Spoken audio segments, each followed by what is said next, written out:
Hello, and welcome to the Healthy You Challenge. Congratulations for completing 3 weeks of the 8 Weeks to a Healthier You Challenge. This week, we will build up on our achievements and discuss ways to increase our physical activity. A healthy lifestyle is all about striking the right balance between a healthy diet and physical activity. If there is an imbalance between the caloric intake and the calories burnt through physical activity, it can lead to changes in weight. For example, if caloric intake is more and physical activity is less, it can lead to weight gain. However, if the caloric intake is less and the physical activity is more, it can lead to weight loss. Hence, having the right balance between healthy diet and physical activity is essential for optimal health. Indulging in physical activity leads to numerous benefits, such as dramatically lowering your risk of heart disease and stroke. And did you know that heart disease is actually the #1 leading cause of death in Canada?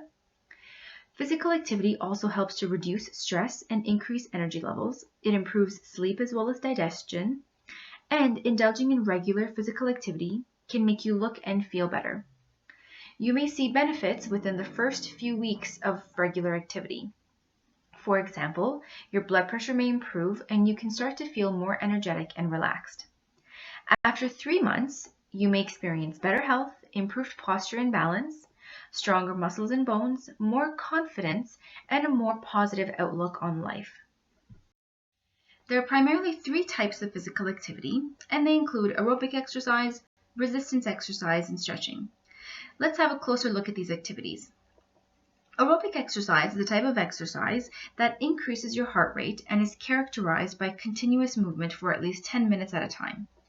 Examples of aerobic exercise include brisk walking, swimming, dancing, as well as water aerobics.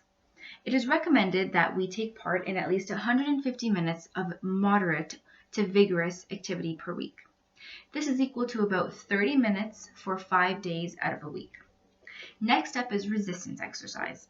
This type of exercise uses muscle strength to move against weight, and it's usually done in repetitions. Examples include weight training and the use of resistance bands. The recommendations for resistance exercise include taking part in this exercise at least 2 to 3 times per week. You can find more examples of resistance exercise on the Diabetes Canada website. Lastly is stretching. Stretching increases strength, increases flexibility, and also helps to prevent injury. Examples include yoga, stretching, and Pilates. It is very important to speak to your family doctor before starting exercise. You may have thought about getting physically active in the past, but maybe were unable to reach your goal because of a barrier. What are some of the common barriers that people usually face when starting physical activity? Well, let's have a look at some of the common ones. First up is, I just have no time. Remember that every minute of physical activity is beneficial. You can start with 5 to 10 minutes and gradually build up on it to achieve the recommended target of 150 minutes of aerobic exercise per week. And remember that every step counts. Try going for a walk over your lunch break. Next up is, I'm just too tired. Physical activity actually leads to more energy and also helps you sleep better. Remember, the first step is always the toughest, but once you start, you will feel better and it will be worth the effort. The next barrier is, I'm just not motivated enough to exercise. Try this. Start with at least 5 minutes of your favorite activity, and once you start it, you may enjoy it and you may want to continue doing it.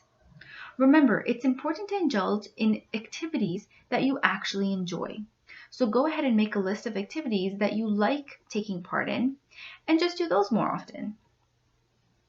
Another barrier is, well, it just costs too much to go to the gym. You don't have to go to the gym to be physically active. The most important thing is to keep moving.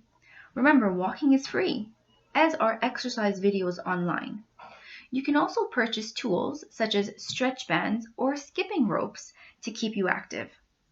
Lastly is, well, I don't like exercising on my own. It's okay to feel that way. Having an exercise buddy, such as a friend or a family member, is a great way to stay motivated. You can compete amongst yourselves as well as achieve your goals. Exercising with a partner is a great way to spend time with that individual as well. So let's look at SMART goals for this week. Again, remember that SMART goals are specific, measurable, attainable, relevant, realistic, and timely. If your goal is to exercise more, a SMART goal would be as follows. I will go for a walk for 30 minutes at least 5 days in a week. I will start with a 10-minute walk at work during my lunch break and go with one of my coworkers. I will gradually build up to 30 minutes within a 4-week period. Good luck on this week's challenge. Remember, these challenges are not for the short term. We want you to do it for life.